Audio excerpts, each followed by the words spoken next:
This is so good. This is so good, this movie. Look at this. Boof. Scott. Hugging. Oh, whoa. Whoa. Why is that guy's pants down? What's he doing up there? Comb my hair for me, please.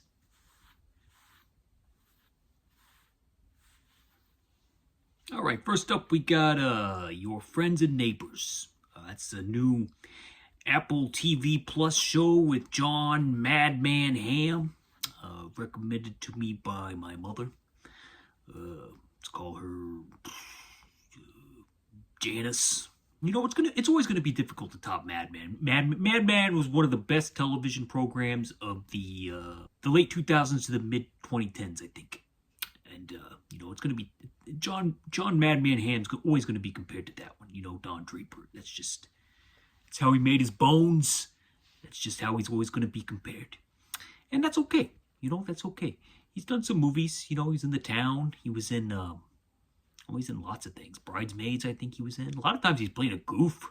He's playing a goofball. This is one of the few times I think he's kind of gone back to that Don Draper style role, you know, where he's like smarter than everybody else, very smarmy, very rich. You know, it's a lot of charismatic, a lot of intellectual charisma coming off of him, you know. So I guess your enjoyment of this program depends on how much of that you can take. Personally, when it's come from John Madman Hamm, I could take a lot of it. No doubt. I like him. He's a good actor, you know. He doesn't have a lot of range. You know, he's got comedy and he's got the Don Draper style. But, you know, not everybody needs to be Laurence Olivier and Daniel Day-Lewis and, what's the other guy? Edward Norton, Bobby De Niro, you know. He does his thing and he does it well. That's all that matters. Let's see. Your Friends and Neighbors. What is it about? It's about you know, I went into this blind. I had no idea what the show was about. I had absolutely no idea. I thought it was going to be like a TV version of that Neil LaBute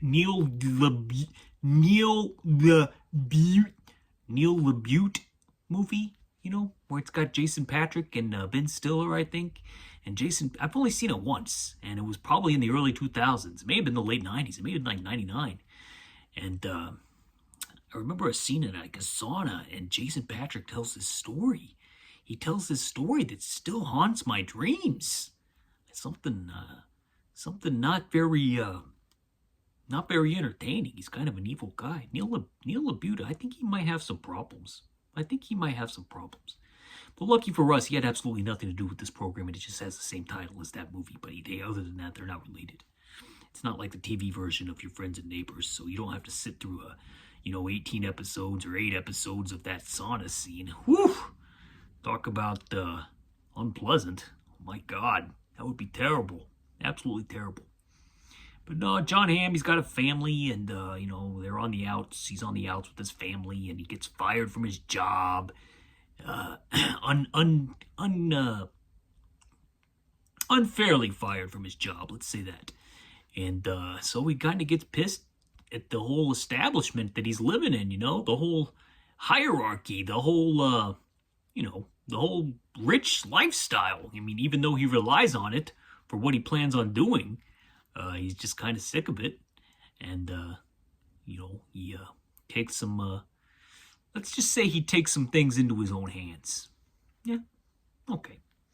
He takes some things into his own hands, and then that's when the show gets really interesting. He's like almost like a, I don't want to give too much away. I just think you should, if you're interested in John Hamm, and you're interested in a show that kind of shows you the drawbacks of being rich, you know, how if you have all the money in the world, you're still not going to be happy. You're going to spend most of your time stressed out about some career that you don't actually care about, you know. Send you to an early grave and you don't get to enjoy all this stuff that you bought, all these mansions, all those big houses, and a big fancy car whose trunk keeps popping open for some reason. A running gag. So yeah, it's a good show. I liked it. I thought maybe it was going in a direction I didn't care for at one point, but nope. Turns the ship around, and with TV and like long form storytelling, I think it's more about the characters overall than the actual story. So sometimes when these shows, these TV shows, they just go on way too long and the characters become parodies of what they started out as, that's when you know the show's starting to suck, you know? Or they're making decisions that are just like feeding the plot or trying to be subversive for subversion's sake. And so hopefully this doesn't go on too long. Hopefully they got a nice arc plan for like three seasons tops. 3 to 5 is about the sweet spot. After that, you start looking at some real problems with television programs. But yeah, this is good. It's off to a good start. I would watch season 2 if it shows back up, if it's a big enough hit. I don't know. I don't know anything about TV ratings, especially in the streaming age. But yeah, it's a good show. I recommend. It's on Apple TV Plus. I don't give star ratings to television programs. I just say that it's more thumb ratings to television programs, but it's a good way to spend about 8 hours. You know, about 9 episodes, I think, maybe 9 hours. On to the next one. You may have noticed that I got my friend Scott Howard here. Scott Howard, the Teen Wolf. He and Teen Wolf and Teen Wolf 2, which I just found on VHS at a thrift store for $1. Looks like it came from the old video store that I used to frequent, but it's got a different video store name on it. Let me see if I can figure out what it is. Hold on a second.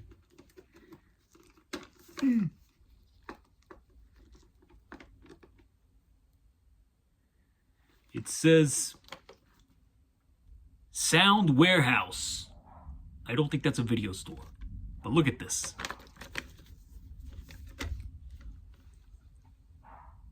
Look at the nostalgia. Stickers on the tape. Remember that? Remember when they put the stickers on the tape? It's got a Be Kind Rewind on there. It's upside down, I think. I don't know, I can't tell. But can you see it?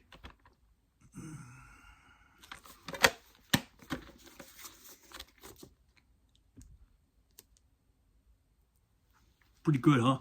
It's Teen Wolf 2. The one I watched and the one we're going to talk about. Teen Wolf 1. I remember when I was a little boy, I used to see this at the video store, this box. But I had already seen the film. I think my sister taped it off TV and my twin brother, Jason and I, we watched it non-stop, this movie, Teen Wolf. So it's built in. It's built into the veins. Some movies, you got him on the top there doing an air guitar. Some movies are just built into the veins and you can't look at them objectively anymore. Teen Wolf is one of those films for me. Quite frankly, oh no, Scott just fell down. That's okay, he's tough. He's a tough guy. But it's one of those films that's just built in here, in here. It just never leaves. It's never gonna leave. Every time I watch it, I love it just as much as I did when I was a small boy. And I can't look at it objectively, I'm sorry. But you know what? All art is subjective. And no matter what anybody tries to tell you, you know? Everybody looks to art for different reasons. Everybody looks for art for different reasons. That's why I can't stand when people say that movie sucks. Well, that movie sucks. Any movie. I'm not talking about Teen Wolf. Nobody would ever say Teen Wolf sucks because it's the greatest movie of all time. But when they're talking about other movies, oh, that movie sucks. No, it didn't suck. I bet it's somebody's favorite movie out there. And are they wrong? No, because it's subjective. Somebody could watch Santa Claus versus the Martians, for instance. And maybe, oh, that shot's not in focus. That's objectively bad. Okay, well, maybe it's objectively out of focus, but what if somebody watches movies for shots that are out of focus and they think that Santa Claus versus the Martians is the greatest movie ever made because of it? They're not wrong. It's art. Art is meant to be digested by the individual. You can critique it. You can say you didn't like it, but you can't say that it sucks. I mean, you could say that it sucks, but it only sucks for you. It's going to be somebody else's favorite movie. That's why I don't like to say things suck. You know, I don't like to do that. I don't like to be mean. Even to things that I like, or even to things that I don't like to be mean. Because there's so much negativity in the world. Let's be positive. Let's be positive about art. Even if it's bad art, let's be positive about it. And you know what? Teen Wolf is not bad art. Do you know how I know that Teen Wolf isn't bad art? Because Teen Wolf 2 exists. That's right.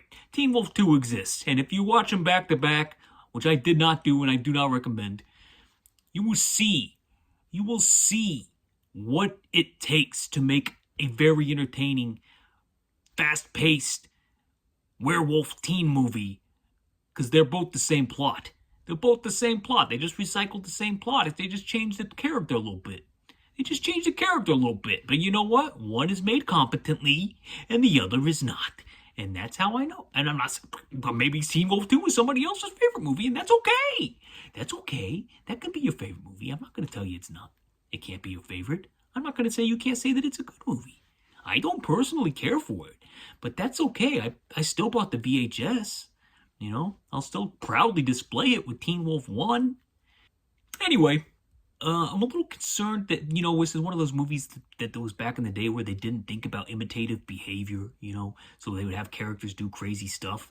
And this movie's got a guy surfing on top of a van. And I just hope, to God, if he's up there, I hope that nobody in the history of mankind has ever died imitating Styles or Teen Wolf on the top of that van. I really hope. The 80s are remembered for practical effects. Yeah, okay.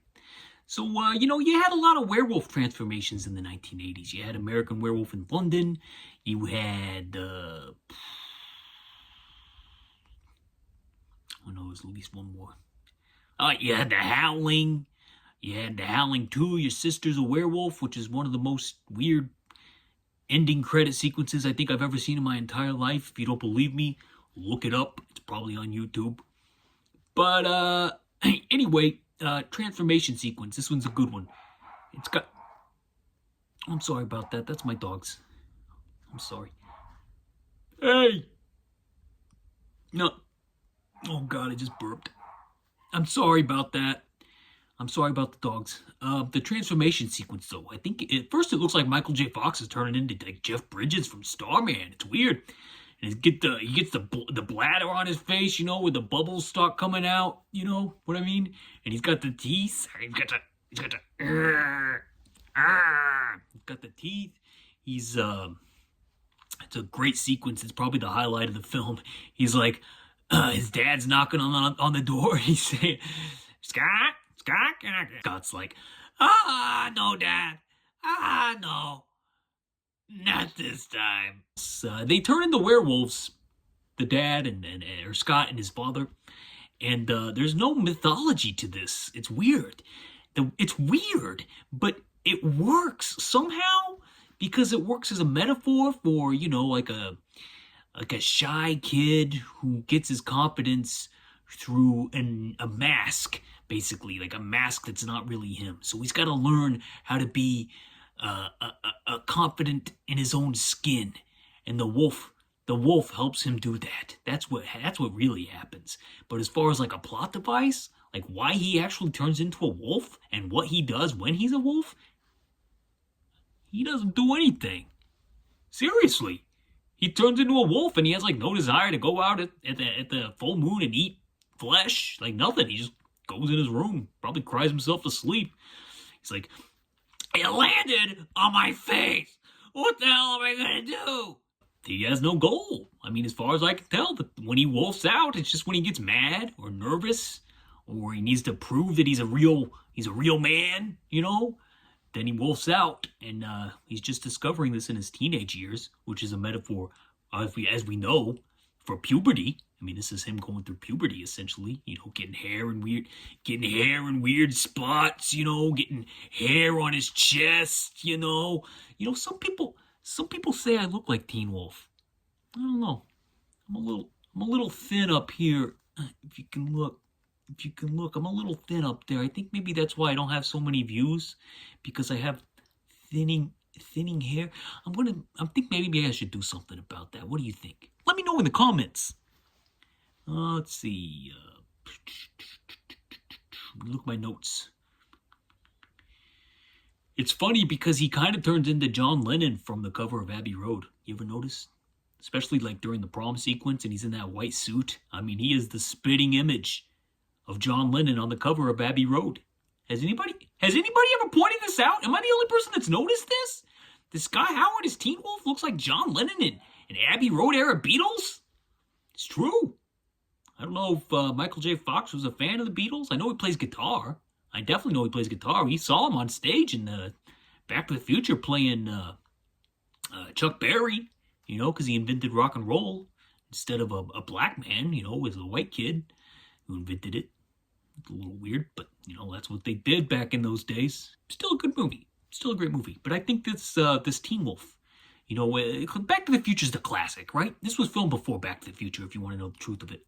In fact, when they were filming one of the scenes outdoors, Michael J. Fox saw the crew for Back to the Future filming Back to the Future, and he's like, man, why can't I be in that movie? Lo and behold, they fired Eric Stoltz as Marty McFly, and they got the guy they wanted. They got Sky Howard to play Marty McFly. In the theater, in the school theater, there's only one student? I find that very weird. It's always just her and the theater teacher. Wolf. Wolf out. No wolf, no part. They get so sweaty during the game, I notice. They get so sweaty. Like sweat is just pouring off of this poor kid, this Sky Howard. And when he wolfs out, he doesn't sweat. He has a sweatband, so clearly he's sweating, but his fur is completely dry when he's playing. Does he just not break a sweat and just finds it all so easy when he's the wolf? I don't know. I'm going to guess that the real reason is that they didn't want to have to film him with his wet fur just drenched off and just hanging off his arms, all wet and stringy. Like wet fur can be. That's the real reason. But when the Teen Wolf's on the court, he doesn't sweat, but everybody else is just soaked, drenched. Especially Mick, the guy on the other team. Mick, freak. Get out of here, freak. Go back home, freak. I don't shame anybody for their, fetishes. The girl who's in the theater that Scott is in love with only likes him when he's hairy. Like, when he's got the hair all over him, when he's part animal. That's the only time she gives him the time of day. It's a little weird. No judgment. No judgment, no shame. Whatever she's into. But, I don't know. It seemed a little strange to me. Anyway, classic film. I give it 5 thumbs up. That's right, 5 thumbs up. It's got the nostalgia pass. Childhood nostalgia pass. I can't look at it any other way than how I felt about it my entire life. It's just, I can't rate it any less than my highest rating because it is.